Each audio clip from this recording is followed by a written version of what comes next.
Bang Bang MMA gang. Now in today's video, I give a full breakdown of UFC Paris, Renato Moicano versus Benoit Saint Denis. Now for the prelims, I'm just going to give my picks and I'm going to give my full breakdown for the main card. Starting off, we have Balaji Oki versus Chris Duncan. Let's not overthink it. I'm going with Chris Duncan. Moving on, we have Victor Altamirano versus Daniel Barres. I'm going with Victor Altamirano. Moving on, we have Daria versus Eileen Perez. Going with Miss Twerkathon herself. A little bit overrated.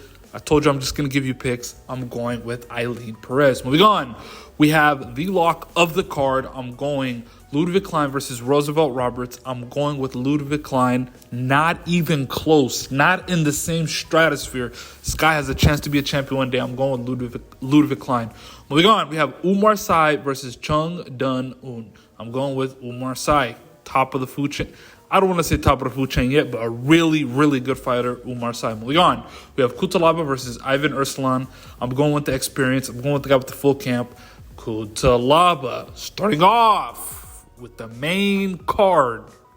Starting off, we have Faraz Ziem versus Matt Frevolla. Now, this fight is interesting. Matt Frevolla is a guy that, if he has his pedal to the metal, which is a cliche to say, but if he's coming forward, he's extremely dangerous. You look at his fight with Benoit Saint Denis before the head kick.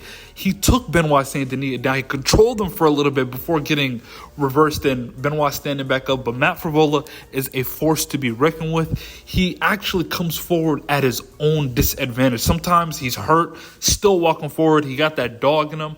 Faraz, on the other hand, he beat... Look at all the guys he beat. He's coming off that win with Puello, the guy that Dan Hooker beat. Puello is a guy that's just like... He's kind of like a Ryan Hall, trying to do leg locks and stuff like that. If you hurt him bad, all you got to do is stand him back up. Don't play that game with him. But, yeah, he just didn't play the game with him. There were moments where Faraz was in trouble. But outside of that, Faraz had an easy fight with him. Faraz versus Matt Frevolla. I think Matt Frevolla gets a first-round finish. I seen Faraz Ziem. He has that quit button.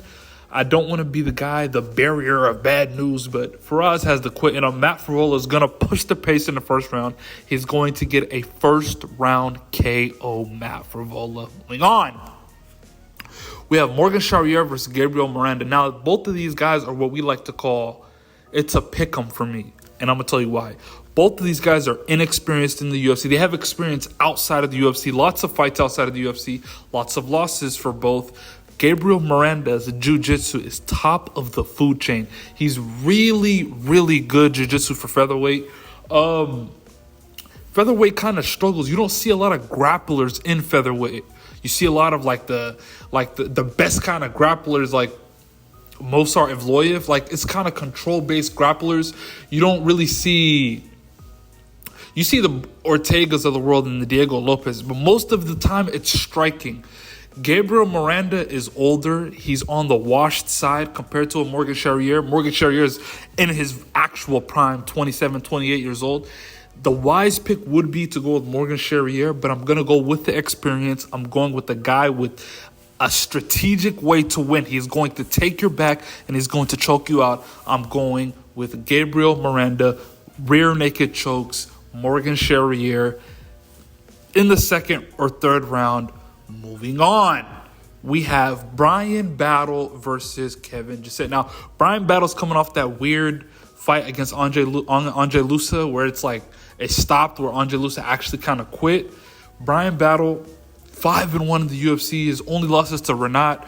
Like, you take a look at this guy. Brian Battle, in my opinion, listen, bro, the guy's, would I say top of the food chain? No. Do I say he has a chance to explode? He goes on there, starts talking crazy. Last time in the interview, you saw what he said. Hey, this mother effer quit. I don't know why I don't just cuss. I'm not monetized. Oh, I don't know why this fucking bitch just doesn't. He quit. He wanted to fight. You see what I'm saying? Brian Battle, good fighter. Kevin Gisette, what is he? 1-1, 2-0 in the UFC. Not really experienced UFC-wise. He has a lot of fights on the 10 fights, I think, on the not the underground scene, other promotions. But I'm going with Brian Battle. This would be my second lock of the night after Ludovit Klein. But Brian Battle beating Kevin Gisette, finishing him. I hate picking this fight because I can see multiple finishes, but I'm just going to go with the finishes. He's going to knock him out. I'm going with Brian Battle over Kevin Gisette, second round knockout. Moving on to what could be the fight of the night. William Gomez versus Joe Anderson Brito. Now, William Gomez, lucky for him. Talk about being lucky. The guy was supposed to fight Jean Silva. Jean Silva would have absolutely brutally finished him, KO'd him, maybe even took a piece of his skull home. William Gomez lucked out. The fight got canceled. If he would have fought Jean Silva, he would have got brutally flatlined. But they say luck works in mysterious ways, or whatever the saying was. William Gomez, good fighter. Is he on the level of Joe Anderson Brito? No. Joe Anderson Brito, in my humble opinion, I couldn't say with Brian Battle, but with Joe Anderson Brito, in my opinion, is top of the food chain in his division. This guy just needs a chance. He's not on the casuals, don't know him yet. He's on obviously the hardcores know him. Joe Anderson Brito, with famously the win over Diego Lopez, but Joe Anderson Brito, that Diego Lopez win is skyrocketed right now. It is coming out to be a great win. Joe Anderson Brito can beat you in multiple ways. In my opinion, the dark horse of that featherweight division, he has the potential to be, in my opinion, he has a better chance to be champion over a guy like Movsar Evloev. Joe Anderson Brito brutally knocks out William Gomez, brutally knocks him out. Something Jean Silva would have did to him regardless. But I'm going with Joe Anderson Brito. Moving on to the co-main event. Nasruddin Imavov versus Brendan Allen. I'm going with Nasruddin Imavov. Brendan Allen, head movement extremely bad. We've seen him against the Chris Curtis fight. Brendan Allen, when pushed, in my opinion, I thought he lost that fight. Chris Curtis did just enough to win. But in my opinion, if pushed forward, if he's facing a slick striker, Nasruddin Imavov is top of his 1-2, his jab cross, top of the food chain. He's a slick boxer, great head movement. He has good anti-grappling. Brendan Allen, I did make a video of top jiu-jitsu guys. He is a top jiu-jitsu guy, especially in middleweight. I'm talking about overall great jiu-jitsu, but especially for middleweight, Brendan Allen, top of the food chain jiu-jitsu. Nasruddin Imavov has good anti-grappling. He'll fish for underhooks. He's not like the... Actually, I take that back. When he was fighting the Black Gorilla, when he was fighting him, I'm like, what the fuck are you doing? He wasn't fishing for underhooks. But I'm saying, if you take him down, he can get back up quickly. But against the cage, you can just hold him there. If Brendan Allen makes it dirty, if he held him up against the cage, knees him, just does just enough to keep him from being separated, I think he can have success there. Outside of that, if the fight's out in the open, I think Nasruddin Imavov actually gets a finish, beats Brendan Allen in a knockout. He gets him with the 1-2. Brendan Allen, just his head movement isn't there. He's not quick. He's not fast. He's not agile. He doesn't think quick on the move. I'm going with Nasruddin Imavov by knockout in the third round over Brendan Allen, cementing him to be next in line, even though the line's kind of long. It's going to be, should be Hamzat Whitaker next. Sean Strickland's next. Then Hamzat Whitaker. Then Brendan Allen, Nasruddin Imavov, I guess. But it's going to be a long wait. But Nasruddin Imavov cements himself after beating Brendan Allen as the number one contender in line after those other two guys. Moving on to the main event of the evening. Renato Moicano versus Benoit Saint Denis. I'm going with Renato Moicano. Now, Benoit Saint Denis, I told the whole world before the Dustin Poirier fight, Benoit Saint Denis' gas tank is extremely bad. He blamed it with staph. He said I had staph. He did have staph, but I'm forgetting the word, but there's a word for it where it's two things can be true doesn't mean you're right. You had staph and you had bad cardio. That doesn't mean you don't have bad cardio regardless of staph or not. Benoit Saint Denis, bad gas tank, After the first round, he becomes extremely slow. His punches are visible to the opponent. We could see them coming a mile away. Regardless of him knocking down Moicano, I think he will knock him down in the first. I think Moicano is good enough on the ground to where if Benoit tries to finish him on the ground, Moicano's jiu-jitsu is top of the food chain. Like, this guy has 10 rear naked choke finishes. When we talk, that might be the most in the UFC history for that specific submission.